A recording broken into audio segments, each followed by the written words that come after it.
Grandma, we have to leave. Now. My grandson's hand gripped my arm tighter than I'd ever felt before, his voice low and trembling. We were at what I thought was just a simple birthday dinner. But the look in Tyler's eyes stopped me cold. He wasn't just anxious. He was terrified. He tugged me toward the restaurant's exit, not caring that people were staring. I didn't understand. The evening had gone beautifully. We had good food, fine wine, and conversations about my real estate ventures that even Brad had pretended to be interested in. So why was Tyler acting like the building was about to catch fire? Please, he whispered, voice cracking. You have to trust me. Something's seriously wrong. In 20 years, that boy had never lied to me. He'd never been dramatic. Never stirred trouble just for the sake of it. So I didn't argue, even when people called after us, and Julie's voice rose with surprise. Even when I stumbled a bit on the uneven tile floor. I followed him out into the cool night air. And what he told me in that parking lot changed everything. Just 3 days earlier, I'd had a nasty falling out with my daughter and her husband. They came to me, palms out, eyes shiny with promise, asking for yet another investment. It wasn't the first time, but this time, I said no, flat out. They hadn't taken it well. Julie's face had twisted with anger, and Brad stormed out like a toddler denied dessert. Still, never in my wildest dreams did I think they'd go as far as they did. Never did I suspect how deep their planning went, or how many people were quietly in on it. Before this story's over, you'll see how quickly trust can turn into a weapon. How desperation drives even family to do the unthinkable. And how help can come from the last place you'd expect. But first, if you're following along, drop a comment and tell us where you're watching from. And don't forget to subscribe to the Never Too Old channel. We're building a space for women who know that the best chapters of life aren't behind us. They're still to come. Now, let me take you back to where it all started. The day my front door slammed so hard it shook the frames right off the hallway walls. Julie came barreling into my living room without so much as a knock, her heels hitting my hardwood floors like a warning shot. Mom, we need to talk, now. I calmly placed my tea on its saucer and folded up the property management newsletter I'd been reading. At 69, I'd learned one thing for certain. When someone storms into your home barking demands, the smartest move is to stay calm. Well, good afternoon to you too, honey. Would you like a cup of tea? This isn't a social call, Mom. She dropped her designer purse on my coffee table with just enough force to make a point. Brad's got a huge opportunity, and we need your support. Brad shuffled in behind her, looking like he'd rather be anywhere else, which told me this little ambush wasn't his idea. What kind of opportunity are we talking about? I asked, though I already had a strong guess. Julie's face lit up like it always did before she pitched some shiny new disaster. It's a tech STARTUP, revolutionary food delivery using AI and blockchain. Brad's been invited to be one of the founding investors.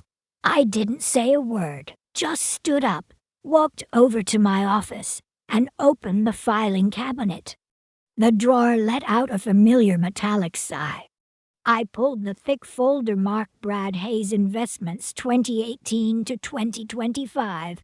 It felt heavier every year. Revolutionary. I spread out the papers across my dining table like a card dealer revealing a losing hand. Brad flushed red before I even spoke. Now, let's review, I said, my voice still calm.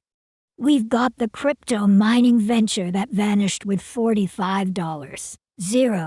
That was unexpected market conditions, right? Brad mumbled something I didn't catch.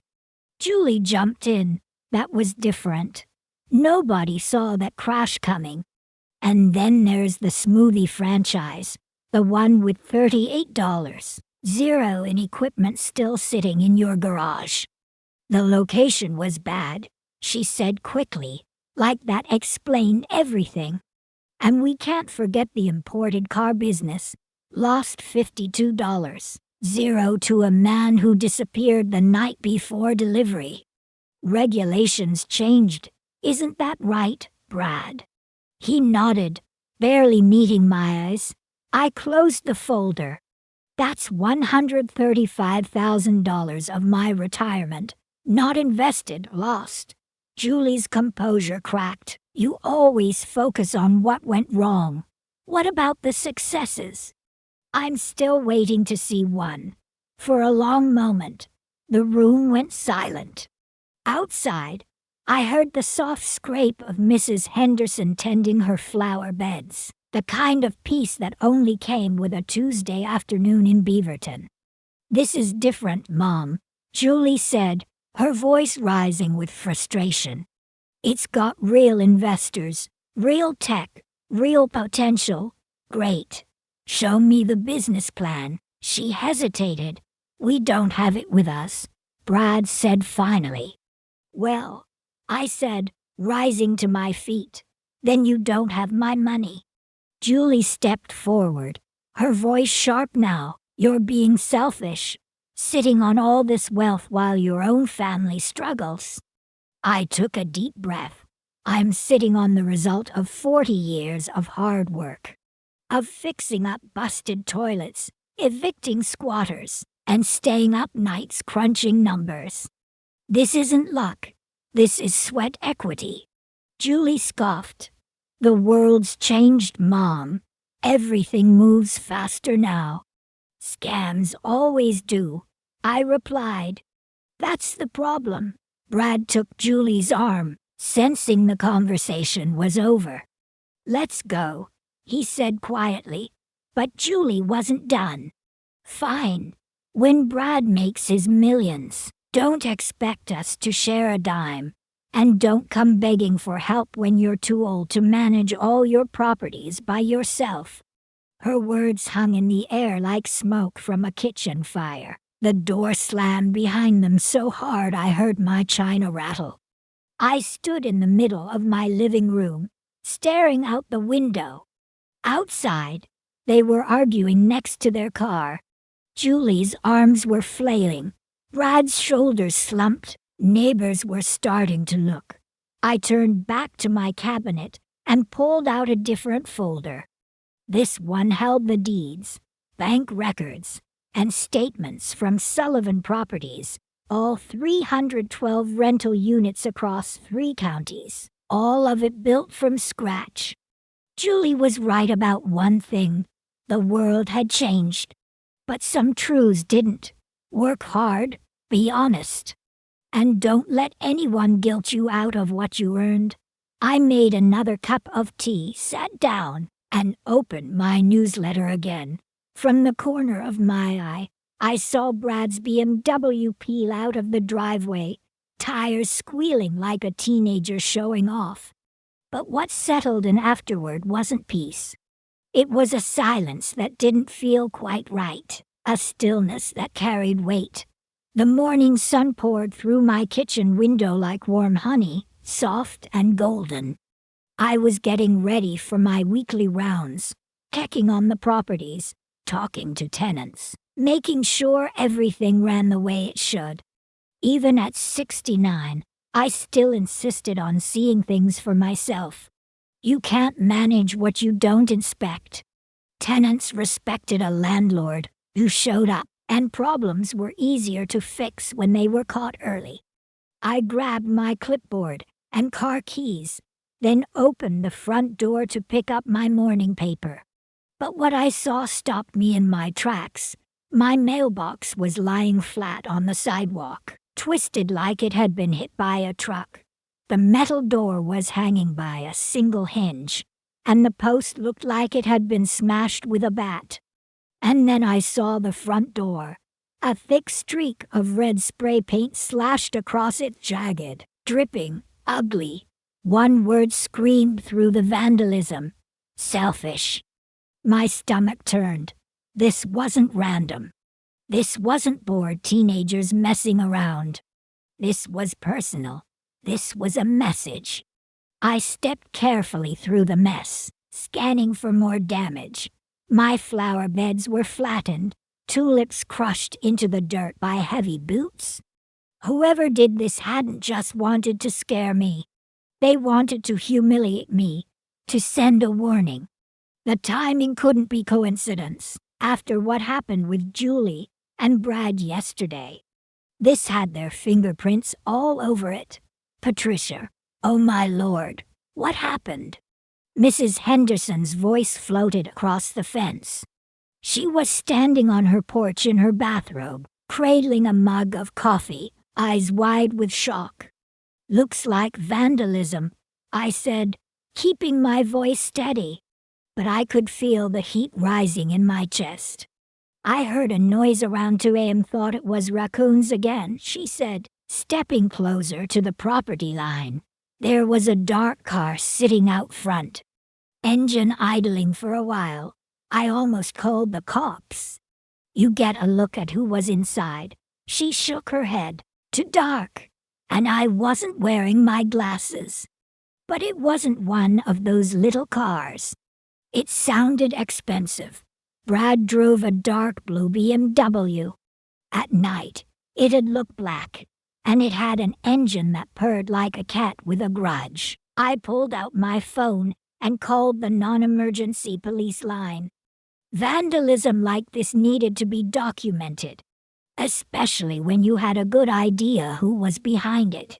If you need a witness, I'm happy to talk, Mrs. Henderson offered. We look out for each other in this neighborhood. The officer who showed up was young, polite, and surprisingly thorough. She took pictures, asked smart questions, and seemed genuinely concerned. Any disputes with neighbors, business partners, family, I hesitated. Accusing Julie and Brad without solid proof could backfire. But come on, the paint, the timing, the car. It was written in bold red letters. I had a disagreement with my daughter and son-in-law yesterday. About money. The officer gave a slow nod.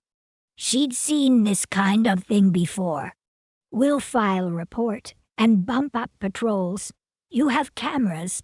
Not yet, I said, but I will by the end of the week. After she left, I stood in my driveway looking at the wreckage. The mailbox could be replaced.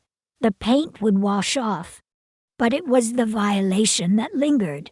They hadn't just damaged my house. They'd come for my sanctuary, the home I built after Frank died, the place I rebuilt my life from scratch.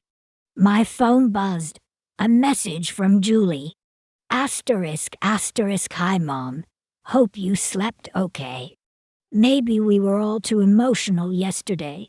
Can we talk again soon? Asterisk. Not a word about the damage. No mention of the crime scene she likely helped create. Either she was completely oblivious or a world-class liar. I didn't respond. Instead, I called Mike at the property maintenance company. Mike, it's Patty Sullivan. I need a cleanup crew and a new mailbox installed today. And get me 3 quotes on security systems. Everything okay, Mrs. Sullivan. Just a little unexpected home repair. I've got it under control. By afternoon, the paint was gone, the mess cleaned up, and a brand new mailbox stood where the old one had been destroyed. The security installer was scheduled for Thursday. The message was loud and clear. They wanted to scare me into compliance, to punish me for saying no. But all they'd done was prove I was right to distrust them. That evening, I sat at my desk reviewing my property portfolio, calculating exactly how much money they thought they were entitled to. Sullivan Properties was valued at $8.2 million, not including liquid assets and long-term holdings. This wasn't about a single investment.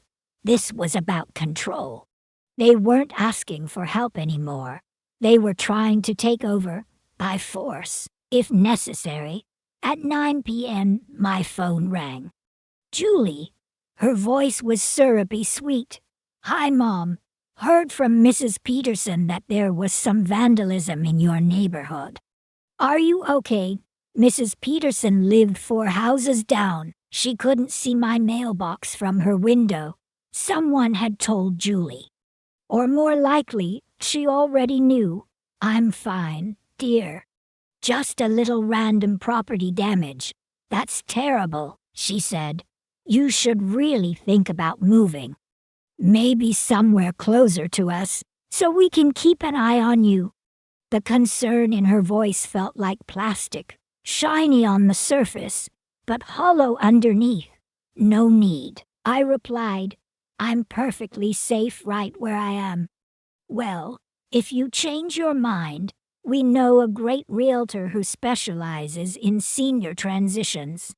After I hung up, I sat in my kitchen with a fresh cup of tea thinking, yesterday's ambush, last night's destruction. Today's pretend concern and subtle suggestions. They weren't giving up. This was just the opening move.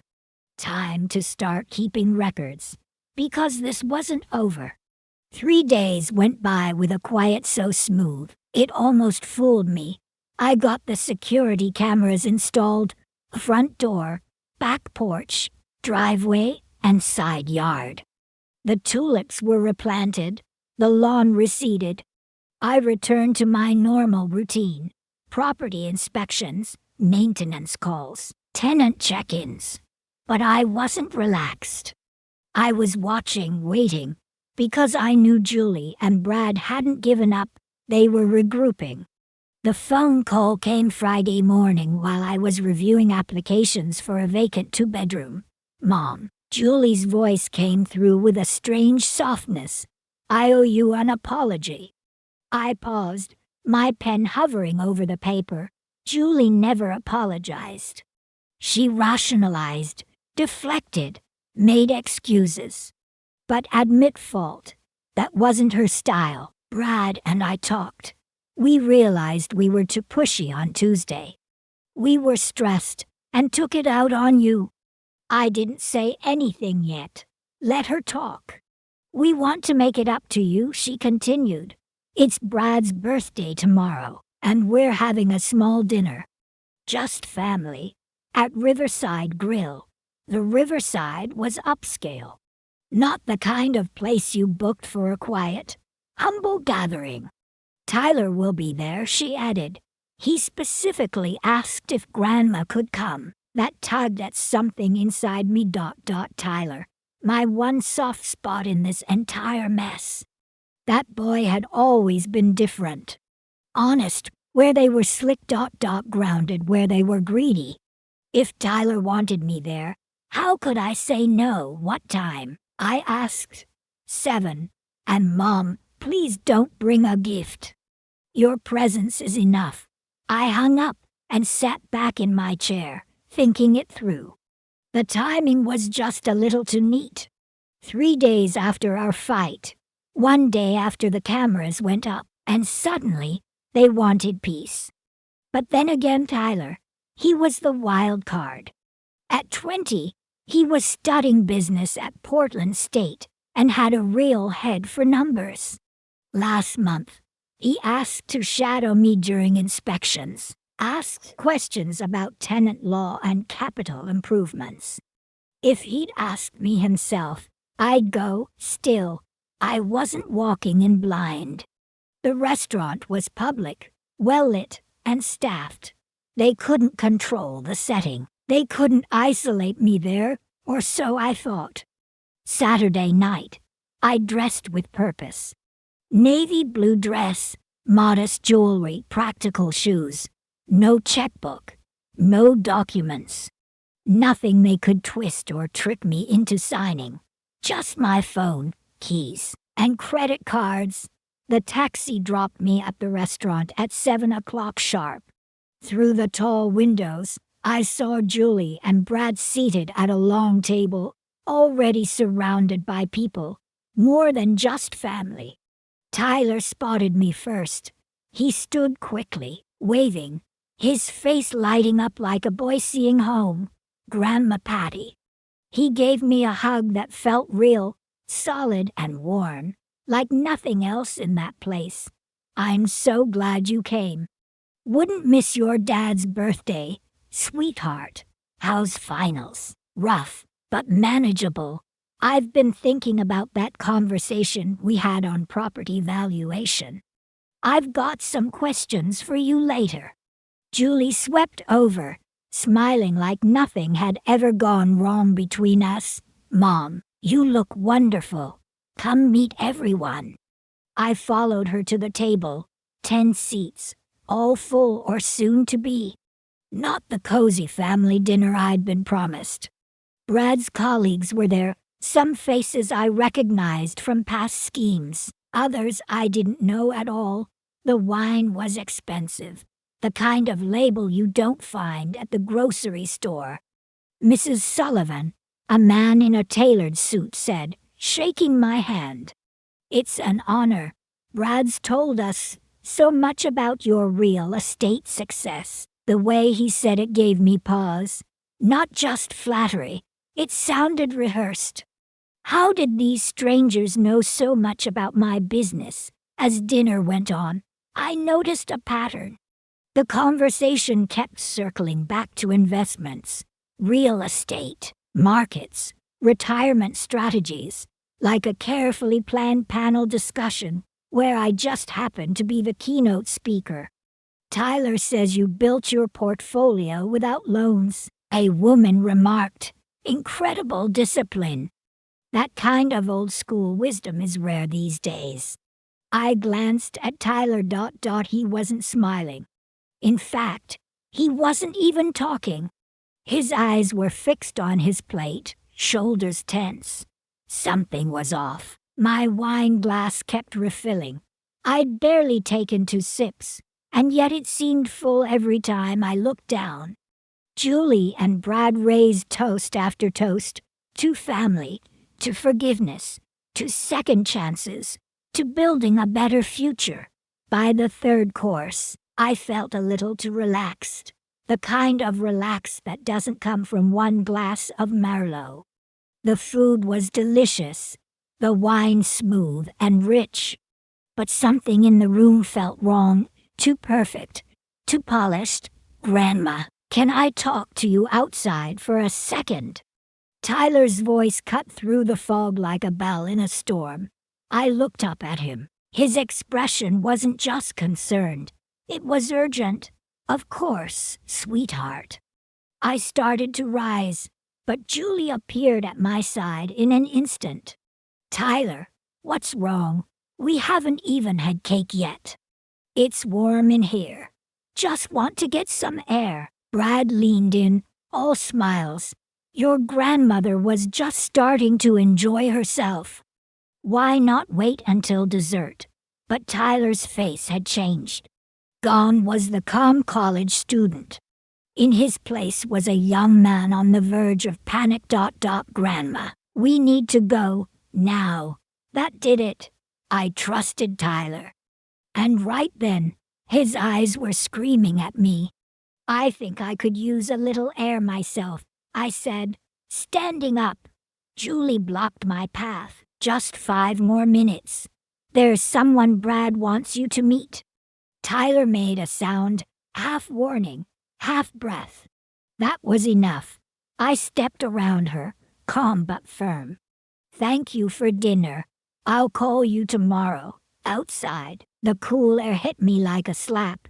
Tyler grabbed my arm, pulling me away from the building and into the shadows of the parking lot. His hands were shaking. He was pale. I'm calling you a cab. You can't go back in there. Tyler, what's going on? He checked over his shoulder, then moved us behind a row of parked cars. Grandma, he said, his voice trembling. They put something in your wine. They put something in your wine. Those words hit me like a brick to the chest. What do you mean? I asked, already dreading the answer. It's some kind of sedative, Tyler whispered. I overheard Mom talking about it yesterday when she thought I wasn't home. A cold wave washed over me, chasing out the last of the wine's warmth. You're sure? He nodded, jaw clenched tight. She got it from Rachel, her friend at the vet clinic. It's a drug they use to calm big dogs before surgery. Makes them docile, confused. I leaned against the side of a parked SUV, knees suddenly too weak to hold me. How long have you known? I started suspecting something Tuesday night, after you and Mom fought, he said, voice low. They were whispering about a backup plan, making phone calls. I didn't know what they were planning, not until I heard Mom say, the drug will make her agreeable enough to sign anything we put in front of her. The pieces locked together all at once. The large table, the wine refills, the strangers who kept asking about my assets. It wasn't a birthday dinner, it was a setup. Where were they planning to take me? There's a private room upstairs, Tyler said. Dad reserved it for after dinner. He told everyone you wanted to discuss investment opportunities in a quieter setting. His voice broke. Grandma, there are lawyers up there, real ones, with documents. They were going to bring you up after dessert and have you sign everything. The world tilted slightly under my feet. They wanted me to sign what? They're trying to transfer ownership of Sullivan properties. All of it. Dad gets controlling interest, and Mom is listed as a backup trustee. I closed my eyes, swallowing hard. 40 years of work, and my own daughter had cooked up a plan to drug me into handing it over like it was a grocery list. How much did I drink? I asked, already knowing it was too much. Enough, Tyler said. Your words were starting to slur when I got you up. Headlights swept across the lot as a taxi pulled in. Tyler waved it down. You have to go to the hospital, he said quickly. Tell them you were drugged. Get your blood tested before it fades from your system. I climbed into the back seat, gripping the door for balance. Tyler leaned down to the window. I'm sorry I didn't warn you sooner. I didn't think they'd actually go through with it. Until I saw Dad pour something into your glass. You saved me, sweetheart, I whispered. You saved everything I've built. He stepped back as the cab pulled away. Through the rear window, I watched him walk back toward the restaurant, back toward the people who raised him, knowing full well they'd never forgive him for protecting me. The driver glanced at me in the mirror. You all right, ma'am? You look kinda pale. Legacy Emmanuel Hospital, I said. Emergency room. As we drove through Portland's quiet streets, I called 911 and reported what had happened. The dispatcher took my information quickly and assured me officers would meet me at the hospital and send another team to the restaurant. By the time I arrived, the effects of the drug had deepened. My vision blurred at the edges, walking took effort. But my memory, that stayed sharp. I told the officers everything, every detail. They took my blood, ran tests. The results came back, a sepramazine, a veterinary tranquilizer.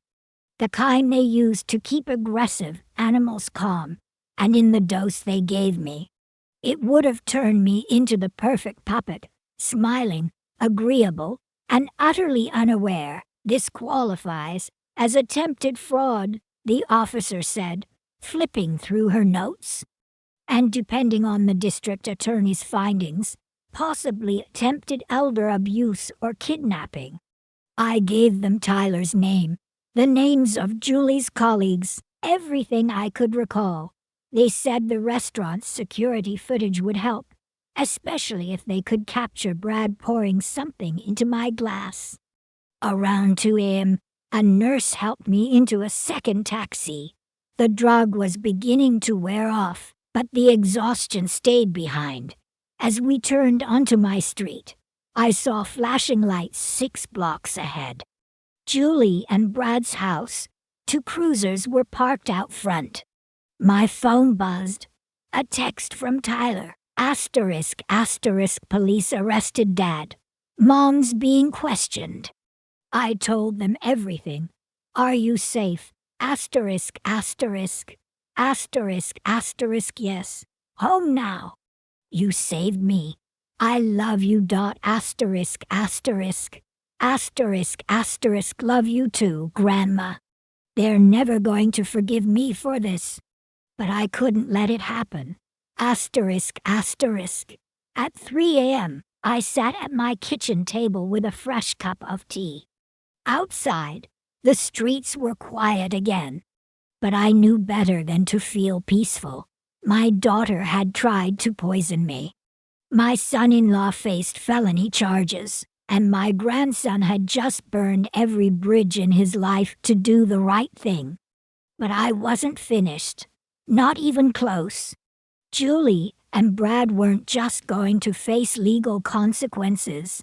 They were going to face me. Monday morning rolled in with that sharp, clean fall air that usually gives me a burst of energy. But I didn't head out for property inspections. Instead, I sat at my kitchen table, surrounded by a small mountain of newspaper clippings, police paperwork, and a notebook already half filled with scribbled dates and names. The Portland Tribune had a brief article tucked in the business section. Asterisk, local real estate executive arrested in fraud investigation. Asterisk, Brad's name was right there in black and white.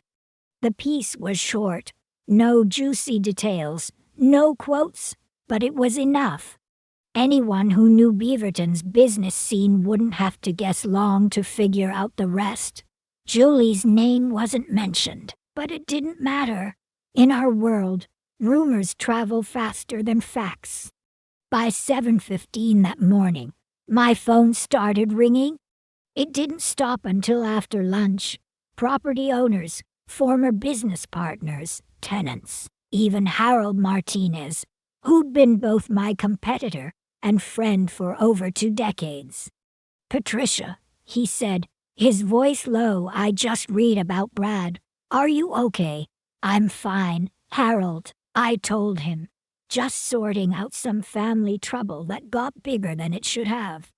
If you need anything, legal advice, back up with the properties, someone to run interference while you handle this, say the word. And it wasn't just Harold.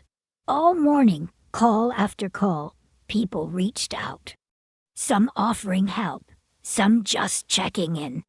The contrast was hard to ignore. Strangers, even rivals, showing me more loyalty than my own daughter. By noon, I'd already heard from 6 attorneys, each one eager to get involved now that word of Sullivan Properties' value was out. That's when I made my choice. Maria Santos, a sharp, no-nonsense family law attorney with a background in financial crimes. She met me that afternoon in her corner office overlooking the Willamette River. Clean lines, quiet strength. I liked her immediately. Mrs. Sullivan, she said after I laid everything out, the criminal charges are just the beginning. We need to protect your assets. Immediately. My daughter only has medical power of attorney, I explained. Still, we revoke that today and draw up new protections, Maria said. Because people who try to steal once, if they don't face real consequences, they try again. As she spoke, I watched barges inch slowly downriver. Steady progress. That's how I built my business, one building at a time. And now, I'd dismantle their lives the same way, piece by piece. There's more, I said. Saturday night wasn't the start. It was just the part that finally came into the light. Maria set down her pen. Go on. They've been planning this for months, maybe longer. I want to know who else helped them. Who gave them advice? Who looked the other way? She tilted her head, calculating. That could get expensive. Investigators, forensic audits, paper trails. I can afford it, I said without flinching. And I want every stone turned over. So I told her everything. Every failed scheme. Every suspicious detail. The sudden wealth Julie seemed to flaunt despite their supposed money troubles. The private dining room, the lawyers, the veterinary drugs, it all pointed to something larger. They didn't come up with this alone, Maria said, eyes narrowing. No, I agreed. They had help. She nodded slowly. We'll find out who. When I left her office, I had 3 goals. Secure my estate, investigate their network, and document every single lie they'd ever told. But before I did anything else, I had one more person to check on, Tyler. I hadn't heard from him since the night of the dinner. So I drove over to Portland State and found him at the student union, hunched over textbooks, dark circles under his eyes. He looked up, and the relief on his face nearly broke my heart. Grandma, he breathed. I wasn't sure if I was allowed to call you. I didn't want to mess anything up with the police. I sat down beside him. You did the right thing, sweetheart. You saved me. His shoulders dropped. But then his eyes filled with guilt. I ruined everything. No, I said, firm. You didn't ruin anything. Your parents tried to rob me. You stopped them. They said I misunderstood, that it was just business talk, and I panicked. The lie rolled off their tongues so easily, it made my blood boil. They're trying to twist the truth, I said gently. But I've got test results, police reports, and my own damn memory. He looked up at me, his eyes glassy. They say I destroyed the family. You didn't destroy it, I said softly. They did. You just refused to be part of it. I told him about Maria ... about the investigators, about how we were digging into every thread until the whole thing unraveled. Tyler listened quietly. Then he said, there's more I didn't tell the police. Things I wasn't sure mattered. I looked him straight in the eye. Tell me everything. And for the next hour, he did. And for the next hour, Tyler told me everything he'd been carrying alone. Things he didn't think were relevant. Things that painted an even darker picture than I had imagined. Julie had been skimming funds from her clients at Pinnacle Financial for over a year. Mostly elderly clients, people who trusted her. She manipulated their monthly statements, moved money in small amounts, just under the radar. Brad, he'd been running side hustles too. He used my name, my reputation, to secure loans from private lenders. Told them I was backing him personally, that Sullivan Properties was collateral. He forged signatures, drafted fake guarantee letters, and pulled cash from one scam to prop up another. And then Tyler told me the worst part, the plan for after Saturday night. If the drug worked, and you signed the papers, he said, voice hollow, they were going to slowly increase control over your accounts. Have you declared mentally unfit? Get full conservatorship. My heart dropped. They hadn't just wanted my business. They wanted my entire life, to take control of everything, assets, decisions, even my autonomy. All because they saw an old woman with wealth and no husband. They thought I was an easy mark. Why now, I asked. Tyler looked down at his hands. It started after Grandpa died. Once they realized how much money you really had. I sat there, taking it all in. This wasn't desperation. This was design. Cold, strategic, and shameless. They weren't just con artists. They were predators, and I'd been the target. By the time I left campus, my grief had hardened into something stronger. Strategic fury. They picked the wrong old lady. They thought I'd fold quietly, but I'd built my business from scratch. I'd done drywall with my own hands, evicted drug dealers, battled city inspectors, and negotiated with bankers twice my size. I didn't back down from anyone, especially not my own daughter and her coward husband. That night, I opened my laptop and got to work.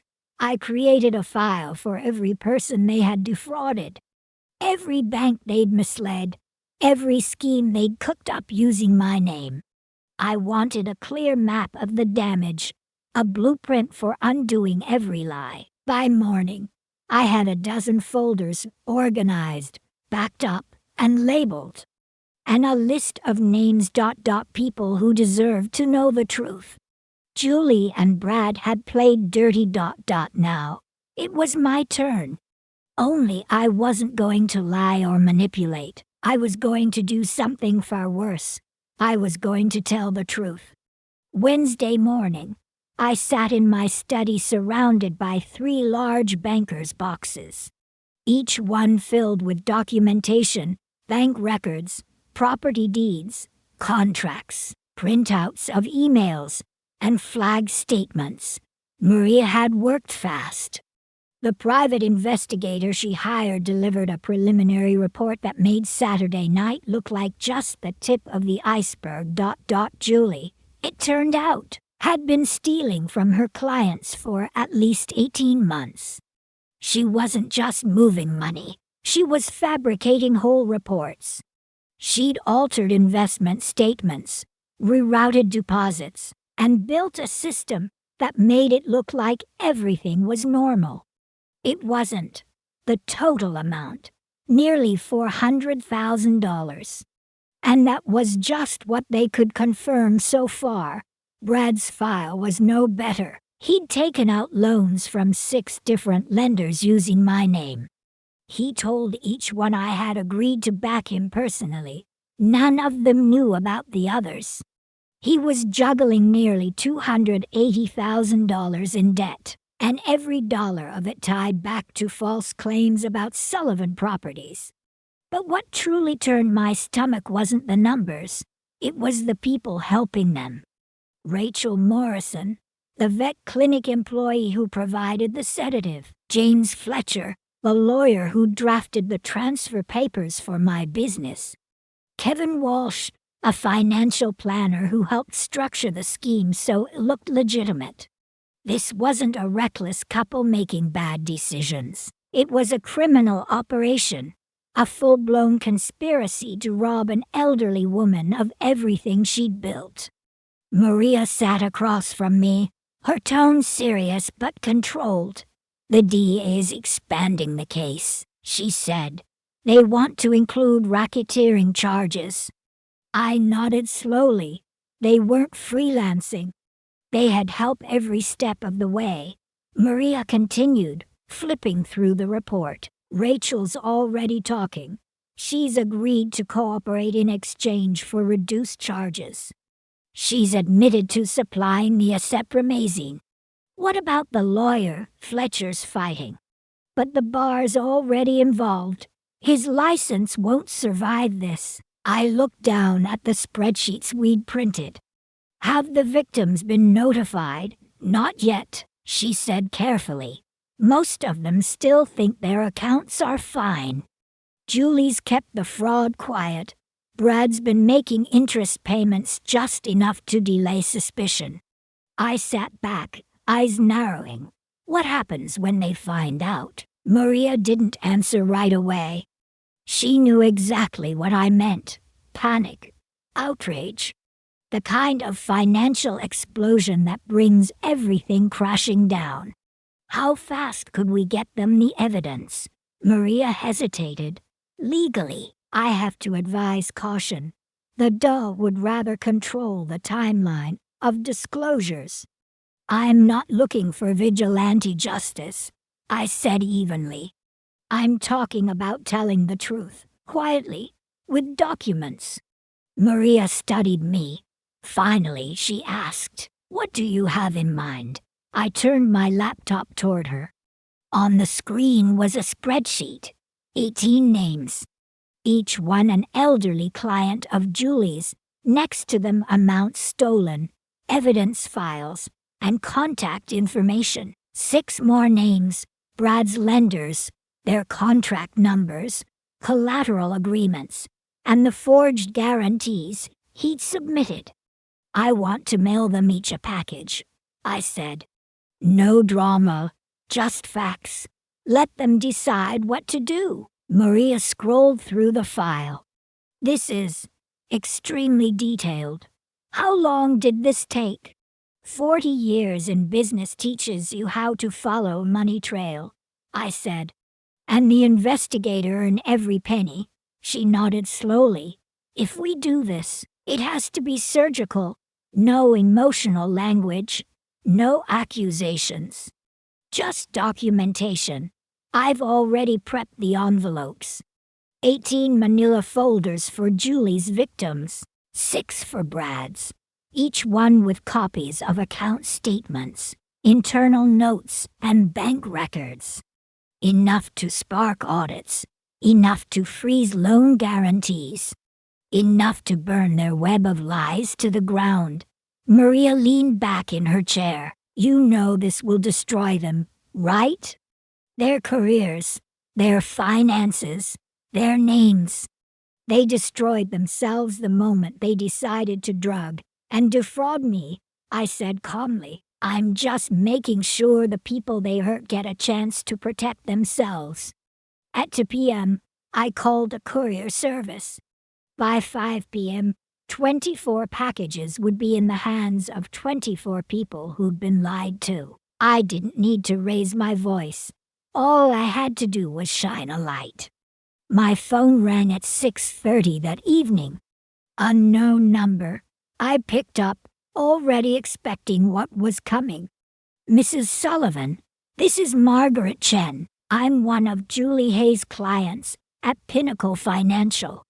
Her voice was trembling, but clear. I received some very troubling documents today. They show nearly $30,000 missing from my account. I didn't speak right away. Let her talk. They show transfers I never approved. She continued, to accounts I don't recognize. You've called Pinnacle, I asked. Yes. They've launched a full audit. Other clients are calling in too. Everyone's in shock. More calls came in over the next hour. Clients, lenders, confused investors, some angry, others in disbelief. All of them comparing notes. All of them piecing together what Julie and Brad had done.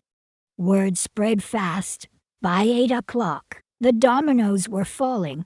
Brad's lenders started calling in their loans, one after another.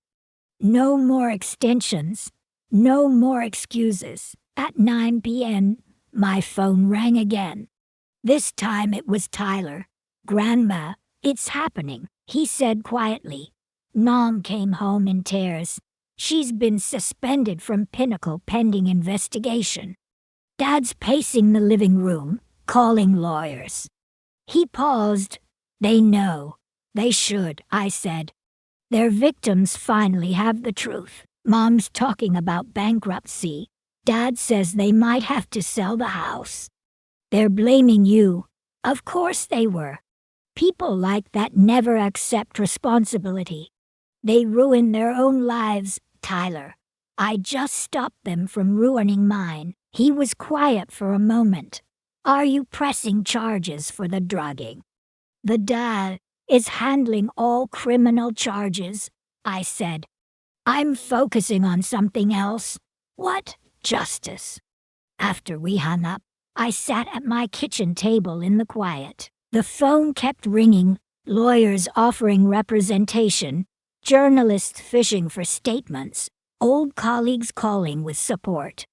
Outside my window, Mrs. Henderson was watering her dahlias under the porch light. Life in the neighborhood continued, same as always. But for Julie and Brad, their world was crumbling. Tomorrow would bring more. Julie would be terminated from Pinnacle. Official investigations would begin. Brad's lenders would demand repayment of over $250,000 in fraudulent loans. The house of cards they built, one fake deal, one forged signature at a time, would collapse completely. And me, for the first time in days, I felt something close to peace. Not revenge, not triumph, just peace. Because I had finally stopped protecting people who didn't deserve it. People who used family as a shield for theft and manipulation. The phone buzzed again. I glanced at the screen. Harold Martinez. Patricia, he said when I answered. I've been hearing some heavy things. Just wanted to check in. I'm doing all right, Harold. Better than I've been in a long time. If you need anything, reference letters, a hand with your properties, anything at all, I've got your back. I smiled. It was a quiet, tired smile, but a real one. While my daughter stood accused of stealing from retirees, my peers in the business world were offering me their trust. Blood doesn't define family. Integrity does. Julie and Brad made their choices. Now they'd face the consequences. Tyler, though, he'd chosen something better. 2 weeks later, I sat at my kitchen table, sipping my morning coffee and reading the paper. The headline stared back at me like a final chapter written in ink. Asterisk, asterisk, local financial advisor sentenced in major elder fraud case. Asterisk, asterisk. Julie had taken a plea deal. 18 counts of securities fraud. 5 years in prison. Brad got 3 years for loan fraud and conspiracy. The court ordered them to pay back nearly $700,000 in restitution. Money they didn't have, and likely never would. Rachel Morrison lost her vet tech license. James Fletcher was disbarred. The web of deceit they'd spun tight, intricate, confident, had unraveled exactly as it should. At 10 a.m., Tyler knocked on my front door. He looked better, healthier, more settled than I'd seen him in months. They sold the house, he said, stepping inside and settling across from me. They're moving into a studio apartment in Gresham. Dad's working at a furniture warehouse. Mom's trying to get a retail job. I set my mug down. And how are you doing with all this, sweetheart? He took a breath. I'm relieved. Living under their schemes was like holding your breath for years. Now it's out there, all of it. I nodded. He wasn't wrong. What about school? He smiled, a real smile this time. The reason I came by, I want to work for Sullivan Properties while I finish my business degree. Learn how it's really done. My chest warmed with something deeper than pride. Hope. I'd love that. He reached into his backpack and pulled out an envelope. Mom asked me to give you this. Inside was a single sheet of paper. Julie's handwriting. Simple. I'm sorry for what we did. You were right about everything. Please take care of Tyler. No excuses. No explanations. Just an admission. And one last request from a mother who knew she'd lost the right to ask for anything more. She still loves me, Tyler said softly. Even if she can't say it right. I looked out the window. Mrs. Henderson was planting winter pansies in her front yard. The world had returned to its rhythm, but nothing was the same. I'd learned what family truly meant. It meant neighbors like Mrs. Henderson, who stepped up when trouble came to your doorstep. It meant colleagues like Harold who offered help without hesitation. And most of all, it meant Tyler, who stood between me and betrayal without blinking. Blood alone didn't make you family. Loyalty did. Tyler, I said, how would you feel about starting from the ground up? Maintenance calls, tenant relations, the works. His face lit up. I'd love that. I want to build something real. Something honest, like you did. That afternoon, we drove together to the very first duplex I ever bought. The one that started it all. We stood on the front porch, and I turned to him. This is where it began, I said. One tenant, one lease, one honest deal at a time. Now it's yours to learn from, and maybe someday, to lead. His eyes shimmered with tears. Grandma, I swear I'll never betray your trust. Not ever. I reached over and squeezed his hand. You already proved who you are, when it counted. We walked through the building together. He asked questions about repairs and tenant screening, listened carefully, took notes, and for the first time in a long time, I felt it. Not just peace, but purpose, because this was the legacy I wanted. Justice had never been about revenge. It was about setting things right, protecting what mattered, and making sure the right people carried it forward. Julie and Brad, they were living with the consequences of their choices. The people they hurt had been made whole, their lies exposed, their reputations finished. And Tyler, he chose integrity over silence, and earned something his parents never understood, a future built on solid ground. As the sun dipped behind the rooftops of Beaverton, Tyler and I sat on the porch with tea in our hands and plans in our notebooks. Mrs. Henderson waved from her yard. My phone buzzed with a new property lead from a business contact. Life was moving forward, not fueled by lies, but truth, not built on shortcuts, but real work. Sometimes the kindest thing you can do is stop enabling bad behavior. Sometimes love means letting people fail. Julie and Brad chose deceit, and they paid the price. I chose truth and earned back my peace. Tyler chose courage and earned something even greater, the future. The sun set gently across the lawn, and I realized, as I watched my grandson take his first real steps into the life he was meant to lead. Justice served wasn't just the end of a story. It was the start of a legacy, one built in honest hands.